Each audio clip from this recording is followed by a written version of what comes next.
News Nation's Caitlyn Becker joins us live from outside the federal courthouse in Manhattan. Caitlyn, this is major news just moments ago. It really is, Elizabeth. I honestly was surprised that the judge decided to deny this $50 million bond and remand Diddy back into custody, particularly because it seems like he and his team knew just how hard it was going to be to get him released. So they started working on this 6 months ago in this proposal that the defense submitted to court today to have him released on bond. They said months ago he had shored up different assets, paid off the mortgage of his home down in Miami to use as collateral. He forfeited his passport as well as the passports of his children, but it just was not enough to convince this judge. During the bail hearing, the incident in that hotel room in 2016 with his ex-girlfriend Cassie was raised. And Elizabeth, it is the first time that we've heard Diddy's side of the story per his attorneys.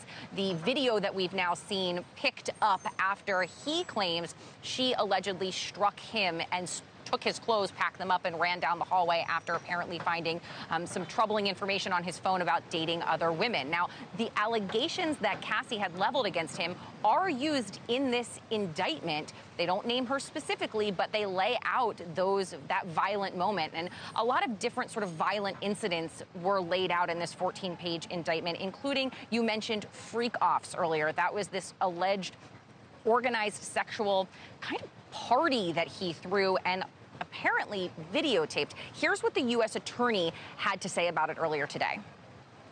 The freak-offs sometimes lasted days at a time, involved multiple commercial sex workers, and often involved a variety of narcotics, such as ketamine, ecstasy, and GHB, which Combs distributed to the victims to keep them obedient and compliant. As alleged, when Combs didn't get his way, he was violent, and he subjected victims to physical, emotional, and verbal abuse.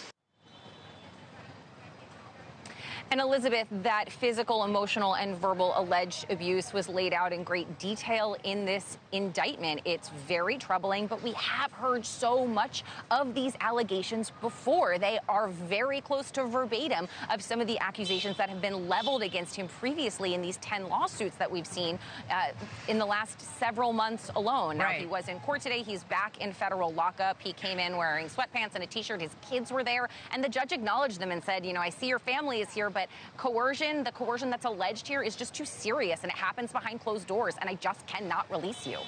Caitlyn Becker reporting live from the courthouse. Thank you so much for more on this stuff. Thanks so much for watching. Go to joinnn.com to find News Nation on your television provider. And don't forget to click the red subscribe button below to get more of News Nation's fact-driven, unbiased coverage.